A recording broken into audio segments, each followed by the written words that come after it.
മര്യാദക്ക് സംസാരിക്കാൻ നിന്റെ അമ്മ പറഞ്ഞു കേട്ടിട്ട് ഇവിടെ അവസാനം പറയാൻ പറ്റില്ല കേട്ടോ വൈകേ.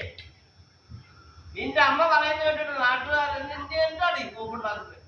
നീ കൊണ്ട കൊടുക്കണി, പരാതി കൊണ്ട് കൊടുക്കണി വൈകേ. വൃത്തി കേട്ടോ അഡ്വക്കേറ്റ് ബിജു എന്ത്?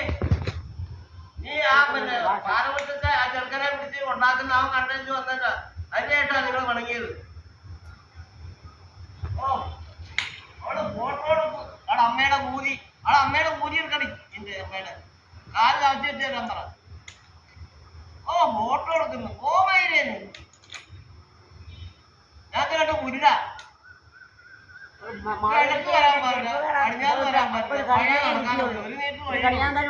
വിളിച്ചോണ്ട് വന്നേക്കുവാ.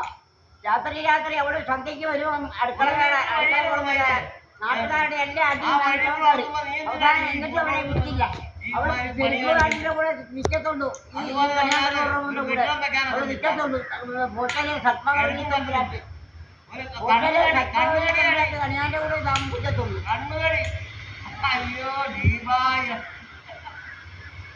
കഷ്ടമാ.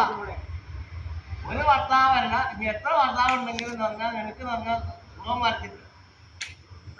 19 വയസ്സ് കഴിഞ്ഞിട്ട് നിനക്ക് മര്യാദക്ക് ജീവിക്കാൻ നോക്കും. എന്നിങ്ങനെ നോക്കി കണ്ട് ഫോട്ടോ എടുത്തുകൊണ്ടിരിക്കുക.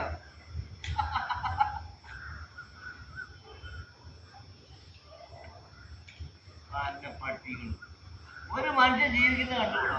അമ്മയ്ക്ക് പോകും. അമ്മ മോളോട് പറഞ്ഞു കൊടുക്കുക ഓരോ കാര്യങ്ങൾ.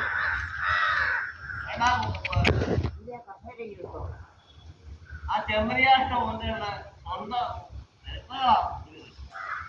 ആ പെണ്ണുമ്പളെ ഇടിച്ച് അത് കണ്ടോളാം. അതാ ജീവൊക്കെ ഉള്ളത്. ആ പെണ്ണുമ്പളെ ഇടിച്ച് പുറത്തി കാണിച്ച് രമേശൻ എന്നോട് പറഞ്ഞത് കണ്ട് എല്ലാം പിടിച്ചു പറിച്ചത്. ആണ് സ്വത്തുക്കൾ മൊത്തം പിടിച്ചു പറിച്ചത്. ഒരു കളിയാൻ വന്നതാണോ? നാട്ടുകാർക്കെല്ലാം നല്ല അസൽ സാഹിത്യം പറഞ്ഞു കൊടുക്കും.